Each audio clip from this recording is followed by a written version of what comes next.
散點圖咧就愛嚟咧係研究咧係兩組嘅數據啦。OK，咁如果我哋淨係得一組咧，其實嗰啲點咧其實係睇唔到啲乜嘢嘅。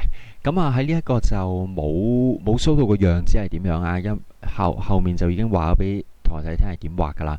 我哋咧通常咧個散點圖咧都可能係咁嘅樣子嘅啫。OK，但係咧我哋咧就淨係會點晒啲點出嚟嘅。但係你其實如果就咁睇啦，如果得咁樣嘅交叉咧，其實呢個為之一組嘅數據，咁其實咁樣咧係睇唔到啲乜嘢嘅。最多只可以話咧，可能佢嘅數據咧係不斷咁樣向上緊嘅啫。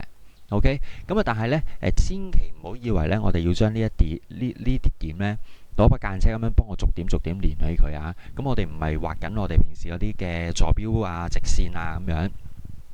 就純粹係要點出嚟去睇翻佢嗰個嘅趨勢嘅啫。OK，咁我哋借助呢一個例子啦。嗱，你可以見到有一個咁樣嘅圖表啦。OK，分數同埋個時間。我哋睇下呢個會有啲乜嘢形成到嘅關係啊。散點圖嘅步驟係點樣呢？一開始啦，喺個坐標圖入邊呢，我哋要揀翻一啲適當嘅標度啦。究竟呢一個相差嘅間距係幾多？係好有所謂㗎，應該係話呢個間距係幾多，又係需要話翻俾人哋聽啦。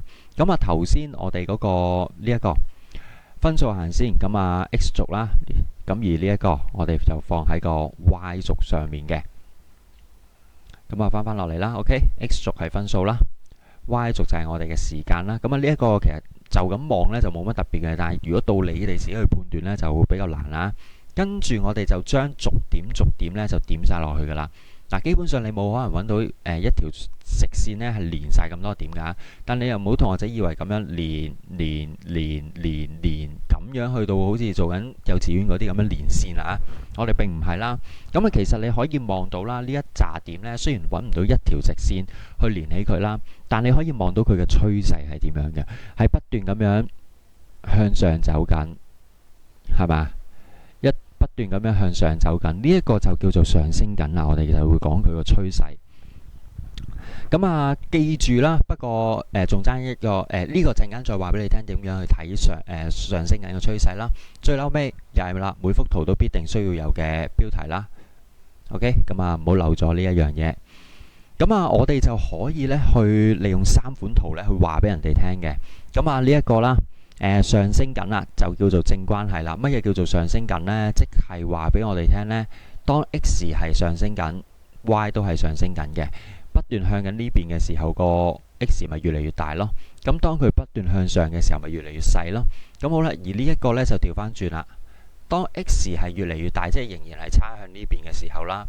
但係個 y 呢，係不斷咁樣向落緊嘅，向落緊嘅，所以就係 y 就越嚟越細啦。而呢一個呢，就我唔知佢想點啦，都乜都冇明顯嘅關係啦。OK，基本上我哋都係用緊呢個同埋呢個啦，呢個就好少會咁樣去出俾大家嘅。望下個例子啦。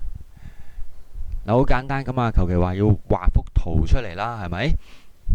呢個就係啦，等你哋陣間啦，可能自己畫啦。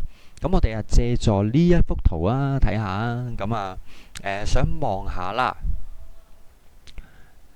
36日，36顧客人數喺36個顧客嗰日嘅銷售額係幾多？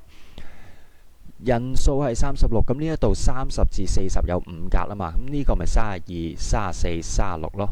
我哋拉上去啦，36掂到呢一度啦，掂到呢一點咯。我哋又翻過嚟呢一個位置，原來係15嚟嘅，所以應該就係15啦。唔係話15千元喎，我哋千元嘅意思即係補翻3個零俾人哋啊嘛，所以就應該係15,000蚊啦，係啦，15,000蚊啦。做咗條啦，睇下啦，點樣去描述呢？描述嘅話，我哋望到呢幅圖啦，其實係咪即係我哋頭先我哋嗰個嘅關係啊？邊一個嘅關係啊？第一個嘅關係咯 ，x 增加，顧客嘅人數增加，佢個銷售額都會多啲。呢一個好常識嚟噶嘛，多啲顧客就好明顯係多啲生意啦。有一個正常嘅有一個正關係啦。OK，咁啊，其實即係你話俾人哋聽啦，顧客嘅人數越多，咁我哋嘅銷售額亦都係越多嘅，咁樣寫俾人哋睇亦都可以。